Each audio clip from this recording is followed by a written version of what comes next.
کے دماغ میں یہ دھند سوار ہو گئی تھی کہ بجلی کی ترسیل کے لیے سرے سے تاروں کی ضرورت ہی نہیں ہونی چاہیے۔ نہ جانے کیوں اسے یقین تھا کہ وائرلیس ذریعے سے بجلی کی ترسیل ممکن ہے۔ یہی ثابت کرنے کے لیے وہ خفیہ طور پر تجربات کرنے لگ گیا، جن کے دوران وہ کئی نئی ایجادات کر بیٹھا، جن میں ایک ٹیسلا کوائل خاص طور پر اہمیت کا حامل ہے، جو اب الیکٹرکس اور الیکٹرونکس کا ناگزیر حصہ بن چکا ہے۔ ان تجربات کے سلسلے میں ایک دلچسپ بات یہ تھی کہ وہ اکثر اپنے دوست مارک ٹوین کو بھی بلا لیا کرتا تھا، جس کا انگریزی ادب میں بہت بڑا نام تھا اور جو اپنے زمانے کا مقبول ترین امریکی مزاح نگار مانا جاتا تھا۔ مارک ٹوین بھی ہنسی خوشی بظاہر ان خطرناک تجربات کے لیے اپنے آپ کو رضاکارانہ طور پر پیش کر دیا کرتا تھا۔ حالانکہ اس زمانے میں بجلی نئی نئی آئی تھی اور لوگ بجلی کے کرنٹ سے بہت زیادہ ڈرا کرتے تھے۔ کرنٹ لگنے اور بھڑک اٹھنے جیسے واقعات اکثر سننے میں آیا کرتے تھے، لیکن مارک ٹوین کچھ ضرورت سے زیادہ ہی ٹیسلا پر اعتماد کرتا تھا۔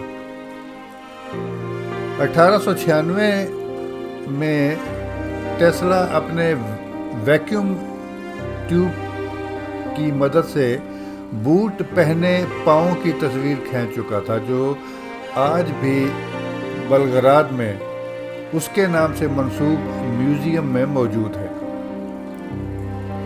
اگرچہ 22 دسمبر 1895 میں جرمن نژاد ولیم رولنگٹن اپنی ایکس رے مشین کے ذریعے بیوی کے ہاتھ کی ہڈیوں کی تصویر کھینچ چکا تھا، جس میں ایک انگلی میں پہنی ہوئی انگوٹھی بھی صاف نظر آتی تھی۔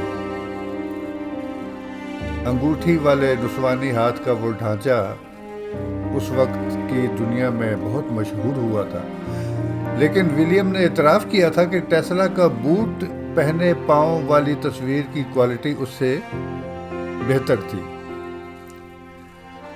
1897 میں ٹیسلا نے ریڈیائی لہروں کے ذریعے میلوں دور پیغام رسانی کا فارمولہ رجسٹر کرا لیا تھا، اور 1898 میں ٹیلی آٹومیشن کے نام سے وائرلیس طریقے سے ماڈل کشتی کو کنٹرول کر کے بھی دکھا دیا تھا، جو موجودہ وائرلیس ریموٹ کنٹرول اور روبوٹ کی ابتدائی شکلیں سمجھی جاتی ہیں۔ لیکن یہ سب کچھ ٹیسلا کے لیے معمولی ایجادات تھی، جنہیں وہ انرجی کو وائرلیس ذریعے سے ایک جگہ سے دوسری جگہ پہنچانے کے جنون میں کرتا چلا جا رہا تھا۔ اس دوران امریکہ میں اس کے تقریباً 300 پیٹنٹ رجسٹر ہو چکے تھے، لیکن ابھی تک وہ اپنے سب سے بڑے خواب یعنی وسیع پیمانے پر بجلی کی وائرلیس ترسیل کا کوئی کامیاب تجربہ نہیں کر پایا تھا۔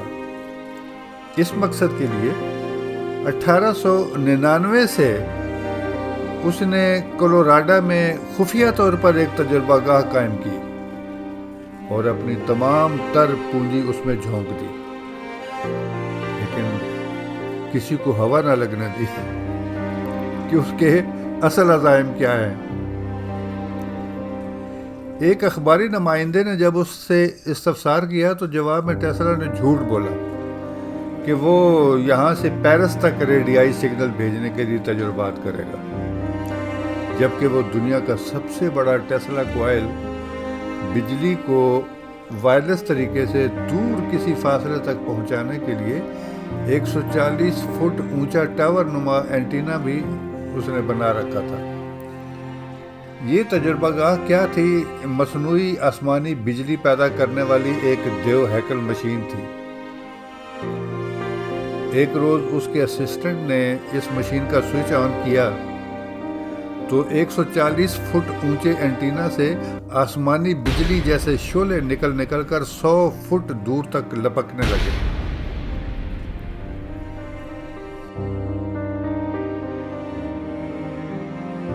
اور اس کی کڑک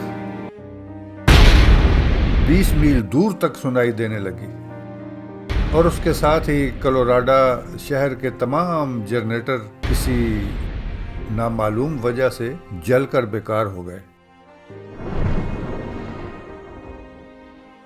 ٹیسلا کی مصنوعی آسمانی بجلی اپنا کام کر گزری تھی، لیکن یہ ویسا تو نہیں تھا جیسے ٹیسلا نے چاہا تھا۔ مصنوعی آسمانی بجلی فرما بردار غلام کے بجائے منہ زور گھوڑے کی طرح ٹیسلا کے کنٹرول سے باہر ہو گئی تھی، اور ٹیسلا اس تجربے میں اپنی تمام تر پونجی بھی جھونک چکا تھا۔